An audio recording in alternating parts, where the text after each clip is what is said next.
All right, guys, part 2 of infancy and child development, and this is going to be our third video for developmental psychology.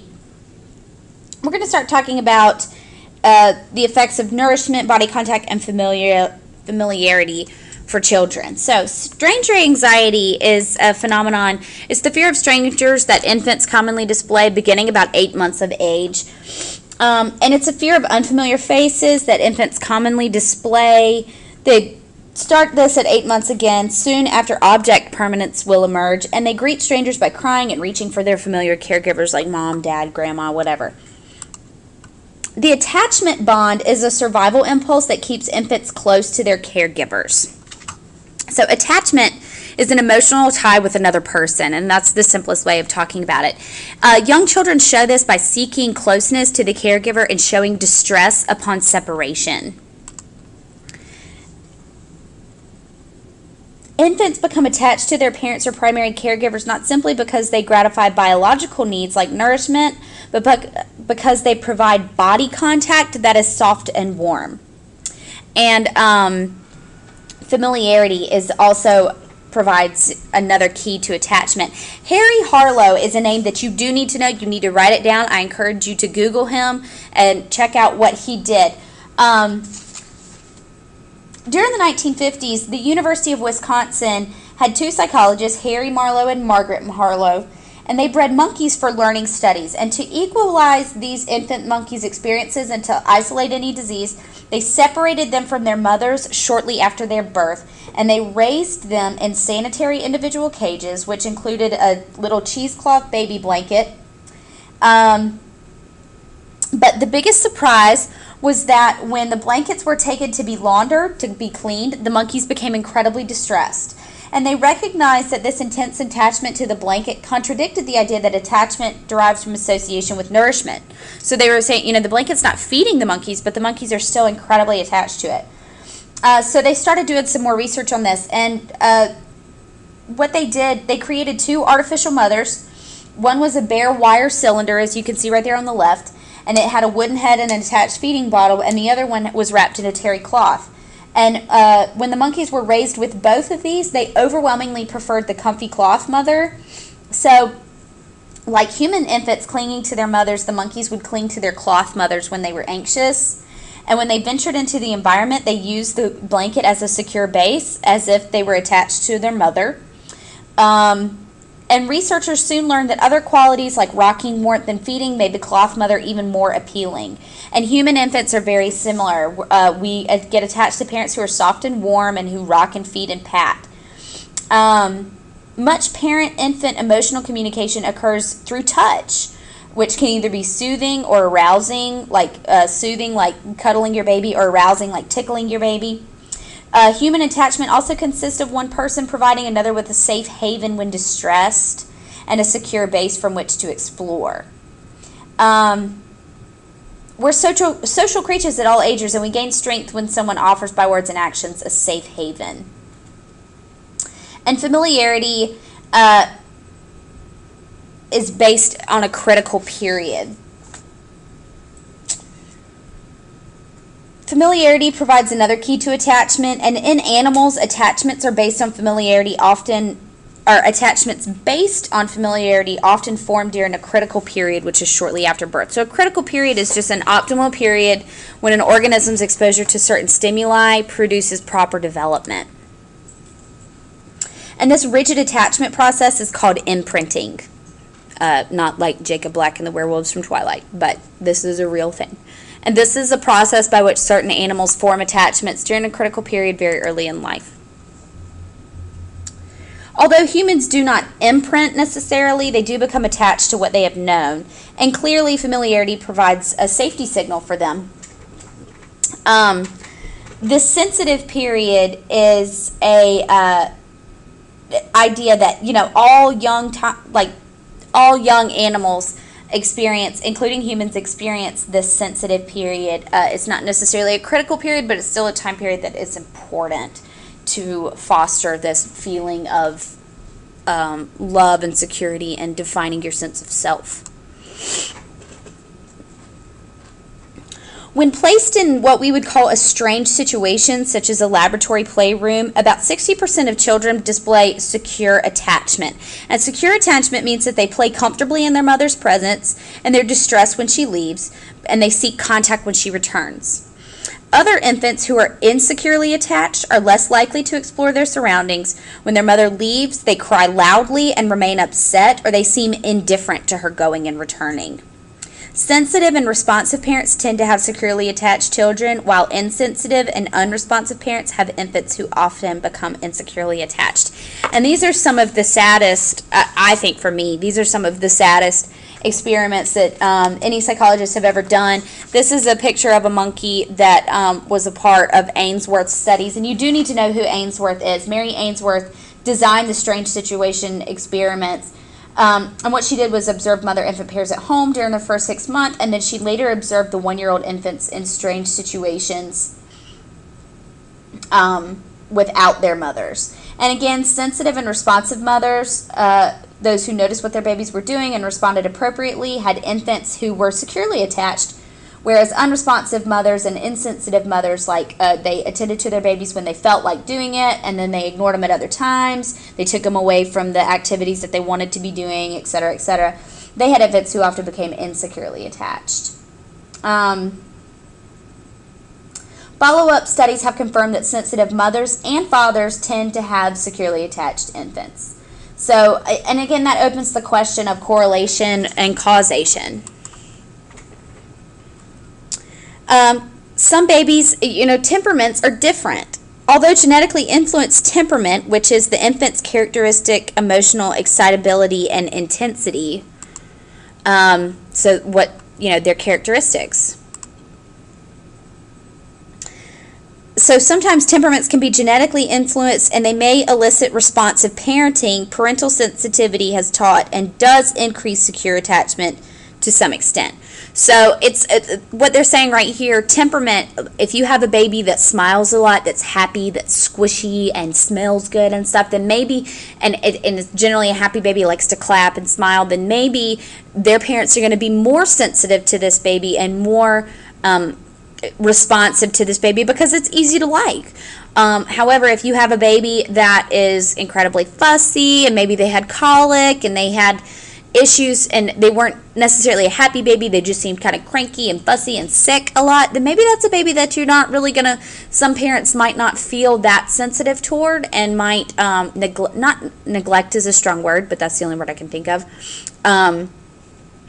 They kind of neglect them a little bit more, and so that baby becomes even more insecurely attached.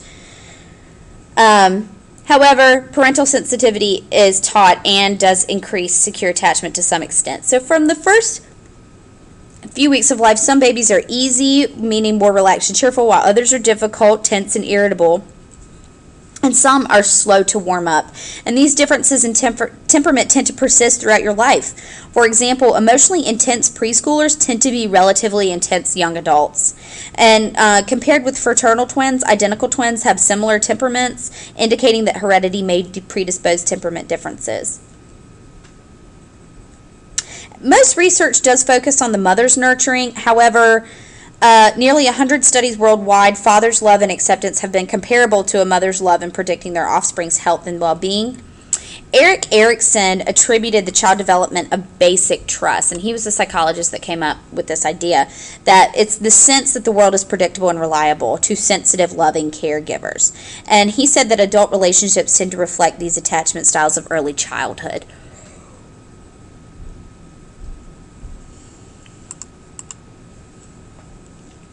Infants who experience abuse or extreme neglect often become withdrawn, frightened, and even speechless. Young monkeys, even who are deprived of attachment, may as adults cower in fright or lash out in aggression when placed with other monkeys their age. In humans, too, the unloved sometimes become the unloving. And that's a really sad situation. Although most children who grow up under adversity are resilient and become normal adults, those who suffer severe and prolonged sexual abuse are at increased risk for health problems, psychological disorders, substance abuse, and criminality.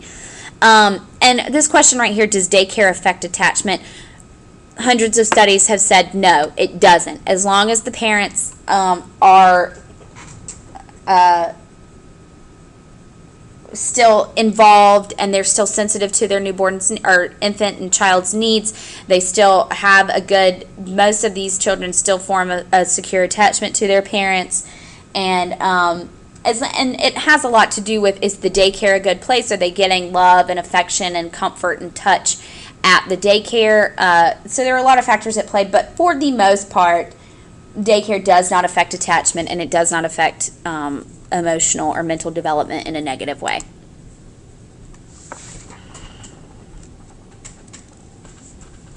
Oh, I'm sorry, I went too far. Both monkeys and infants who are temporarily deprived of attachment do become upset and before long even despairing. However, if they're placed in a more positive and stable environment, infants generally recover from the stress of separation. Children who are prevented from forming attachments by age 2 may be at risk for other attachment problems.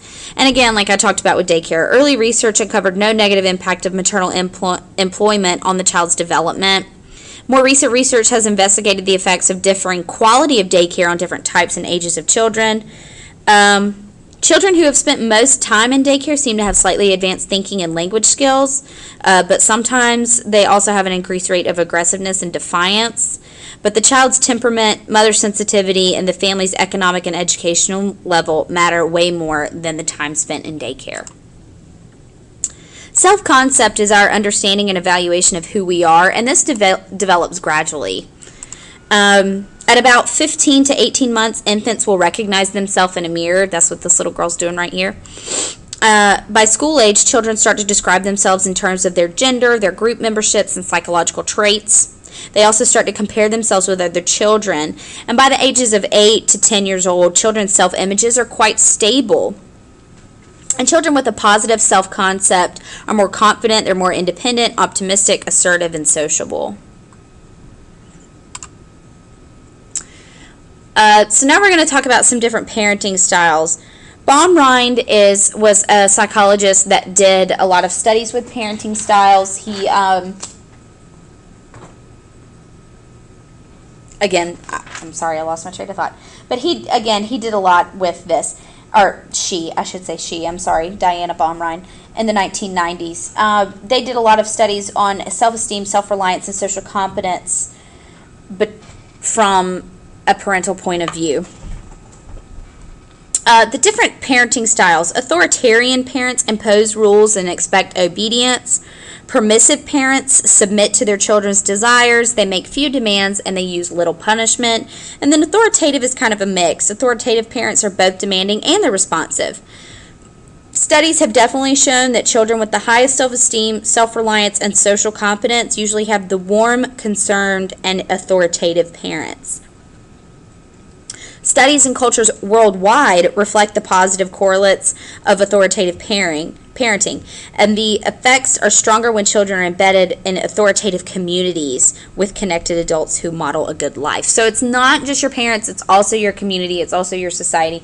Authoritative parents around the world are shown to produce more well-rounded, stable children. Let's talk about an analogy. An authoritarian parent would be like an oppressive dictator like Hitler or Saddam Hussein. A permissive parent would be like a laissez-faire type of government that Thomas Jefferson always advocated. And then authoritative could be associated with the U.S. president, a symbol of democracy. Individuals are expected to be rational and law-abiding.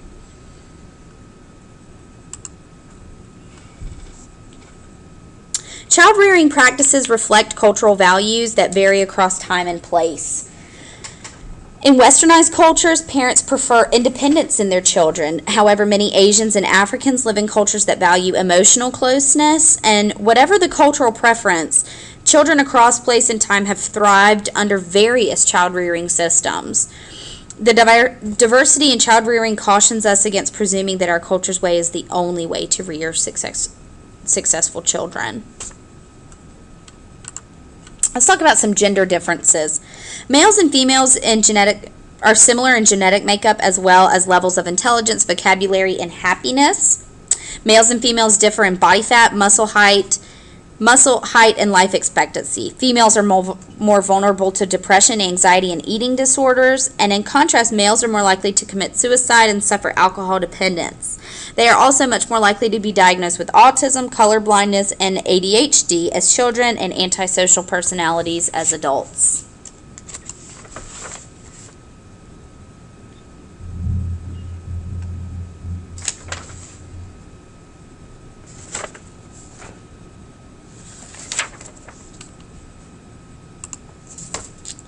In surveys, men admit more aggression than women, and experiments confirm that men tend to behave more aggressively,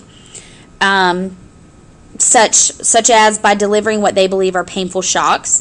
The same difference in physical aggression is reflected in violent crime rates, and the gender gap in physical aggression appears in many cultures and across various ages. Throughout the world, men are perceived as more dominant, more forceful, and more independent, while women are viewed as more deferential, nurturant, and affiliative. In groups, leaderships tend to go to males, and in everyday behavior, men are more likely to talk assertively, to interrupt, to initiate touching, to smile less, and to stare. In comparison to men, women are more concerned with making social connections, and this gender difference surfaces early on in children's play. As teens, girls spend more time with friends and less time alone. Both in play and other settings, females are more open and responsive to feedback than males. When females are asked difficult questions, when men are asked more difficult questions, they are more likely than women to hazard answers rather than admit they don't know. And this is a phenomenon called the male answer syndrome. Women often emphasize caring, and they assume responsibility for the very young and old. Men and women indicate that their friendships with women tend to be more intimate, enjoyable, and nurturing. And in coping with stress, women often turn to others for support, and that means that they tend to tend and befriend. Biological sex is determined by the 23rd pair of chromosomes, and these are the sex chromosomes. The member of the pair inherited from the mother is the X chromosome, and the Y chromosome comes from the father, and that determines the child's sex. The Y chromosome triggers the production of the principal male sex hormone, testosterone, which in turn triggers the development of male external sex organs.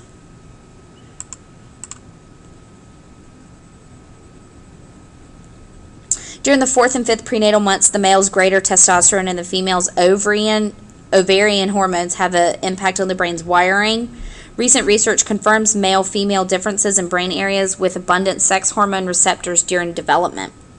For example, during adulthood, the part of the frontal lobe involved in verbal fluency is thicker in women, and the part of the parietal cortex involved in space perception is thicker than men. Although biology influences our gender, gender is also socially constructed, as the biopsychosocial approach reminds us, and cultures shape our roles. A role is a set of expectations about a social position, defining how those in the position ought to behave. So it's a cluster of prescribed actions. For example, gender roles are expectations about the way men and women should behave, and these vary across cultures and time as well as generations. And for instance, in nomadic societies of food-gathering people, there is little division of labor by sex, so boys and girls receive much of the same upbringing. But in agricultural societies, women stay close to home, while men often roam more freely. And these societies typically socialize children into more distinct gender roles. Even among industrialized countries like our own, gender roles vary greatly. For example, in the expectation that life will be more satisfying when both spouses work and share childcare. Society assigns each of us to the social category of male and female, and the result is our gender identity. And this is our sense of being male or female. To varying degrees, we also become gender typed, and we acquire a traditional male or female role. Social learning theory assumes that children learn gender-linked behaviors by observing and imitating significant others and by being rewarded and punished. And thinking also matters. From their culture, children learn a concept or gender schema of what it means to be male or female and adjust their behavior accordingly. And there are millions of examples of this. I mean, just walk down the toy aisle at Target. The girl aisles are noticeably stick out like a sore thumb. I mean, they're covered in pink and purple and glitter and sparkly and dolls and Barbies and all this kind of stuff, whereas the boy aisles are Nerf and Hot Wheels and, you know, games and dinosaurs. So is that, you know, if a little boy or a little girl never had any clue what boys and girls were supposed to play with, would a girl automatically go down the pink aisle and choose a toy from that aisle, or would she go get a dinosaur? And same for a little boy. Would he go down the doll aisle and pick out a little doll, or would he go somewhere else and, you know, get the dinosaur that boys are supposed to have, quote unquote? And these are some really good questions that we're going to tackle later. So that's it for today. Thanks, guys.